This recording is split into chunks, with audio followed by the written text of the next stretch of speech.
Hello guys, આપણે આવી ગયા છીએ કામે અને કરવા મળ્યા કામ. સાહેબ કે હાલો આપણે ભરી નાખી સ્ટીકર, અને આપણે તો ભરવા મળ્યા સ્ટીકર.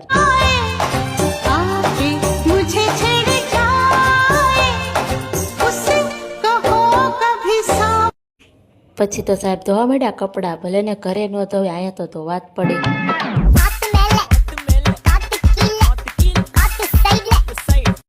પછી તો સાહેબ ગાવા મળ્યા ગીત. સાહેબ તો મારી સામું જોઈ જોઈને ગાતા હતા ગીત મસ્તી ના હો. નથી તારે જરૂર મારી નથી મારે ગરજ. પછી તો આવી ગયું મસ્ત સોડા ને આપણે પી લીધી સોડા. પછી નીકળી ગયા ઘરે ને સાહેબ કે હાલ તને દેખાડું જીઆઈડીસી. પછી આપણે જોતા જોતા નીકળી ગયા ઘરે, અને ત્યાં તો લાગી ગઈ ભૂખ અને ખાઈ લીધી પાણીપુરી. પછી ઘરે આવી ગયા અને સોલવા મળ્યા પનીર. તો આપણે આજ તો સાહેબ બનાવવાના હતા પનીર ગોટા.